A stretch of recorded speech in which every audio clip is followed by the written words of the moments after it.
In this edition of All Round History Book, we take you back to one of the most emotional moments in African history. The final speech of Chukwuemeka Ojukwu delivered just before he left Biafra forever. This is the story of a war that shook a nation, a leader standing at a crossroads, and a people whose courage continues to echo across generations. To understand the weight of Ojukwu's farewell, we must first revisit the story of Biafra itself. The region known as Biafra was formed from Nigeria's former eastern region, a land rich in culture, intellect, and resources. By the mid-1960s, Nigeria had fallen into political crises, coups, massacres, and ethnic tensions that tore the country apart. Amid rising violence against Easterners in the north, millions fled home for safety. By May 29, 1967, the tension had reached its breaking point. On that day, Ojukwu, the military governor of the eastern region, stood before the world and declared the land an independent and sovereign nation known as the Republic of Biafra. This declaration was not just political, it was emotional. It was a desperate attempt to protect the people who felt they had nowhere else to run, no one else to defend them. But Nigeria responded with force. And thus began the Nigeria-Biafra War, a conflict that would last 30 brutal months, claiming more than 3 million lives, many of them women and children. As the war progressed, Biafra's situation grew more difficult. Enugu, the first capital and command headquarters, fell early in the conflict. Umuahia, the second command base, eventually collapsed as well. By late 1969 and early 1970, Biafra was shrinking, bit by bit, into a tiny patch of land surrounded by advancing Nigerian troops. The last defensive enclave was crumbling. Food had become scarce. Medical supplies had disappeared. Biafran soldiers were exhausted, often fighting with almost no ammunition. Children were dying of starvation as relief efforts were blocked or limited. The situation was desperate, and Ojukwu knew it. By January 1970, it was clear that Biafra could not hold out much longer. The dream of independence was fading away. Ojukwu faced a painful choice. Should he stay and be captured, killed, or paraded as a trophy of war? Or should he leave in search of a peaceful end and avoid further bloodshed? He chose to leave. At first, he intended to slip out quietly without saying a word.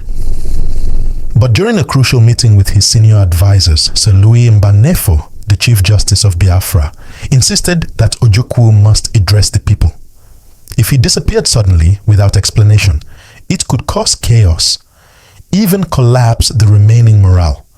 But Ojukwu refused to announce surrender. He was not ready to declare defeat publicly, even though the war was effectively lost. So they crafted a message. He would tell the people he was traveling abroad in search of peace. In truth, Ojukwu already knew he would be seeking asylum in Ivory Coast, with no plan to return.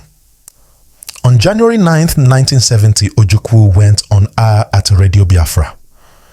The speech he delivered that night would become one of the most important broadcasts in African history. He addressed the Biafran people with the words, "Proud and heroic Biafrans, fellow countrymen and women, once again, I salute you." He spoke about the 3 years of suffering, the burnt villages, the starvation, the mass killings, the bombings of refugee camps, the sacrifices made by ordinary families who had lost everything. He reminded them of why they took up arms in the first place, to seek safety, dignity, and the right to live without fear. He declared that Biafra had always been open to peace talks, but every time they tried, new conditions were imposed, making peace impossible. He then spoke about new proposals presented by foreign nations, ideas about a confederation, a union, or a special agreement with Nigeria. And finally, he said the words that shaped history. "I am now traveling out of Biafra to explore with our friends these proposals further, always serving the interest of my people." He promised to return. He promised to search for peace. promised that Biafra would survive. But deep inside, Ojukwu knew he was saying goodbye. Later that night, Ojukwu made his escape. A makeshift airstrip had been prepared. The aircraft was a cargo plane, old, battered, and not designed to carry passengers. There was no proper boarding staircase. A wooden ladder was placed against the door, shaking as people climbed. People panicked as they climbed the aircraft. Every second felt like an eternity. Inside the plane were only 4 seats. They were taken by Ojukwu, his wife, his political advisor, Dr. Michael Okpara, and Mr. N.U. Akpan, secretary to the Biafran government from present-day Akwa Ibom State. Everyone else sat on the floor or on their luggage, bags filled with the last possessions they had left after the war. Then the engines came alive.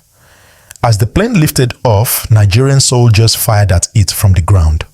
Bullets cut through the night sky. The pilots, highly experienced and incredibly brave, maneuvered with skill, dodging danger at every turn. For 5 long hours, the passengers held their breath. The fear inside that plane was unimaginable. At last, the plane escaped Nigerian airspace and landed safely in Ivory Coast, where President Felix Houphouët-Boigny offered Ojukwu asylum. For Ojukwu and the others, a new life had begun. Uncertain, lonely, and far away from the land they once called their nation.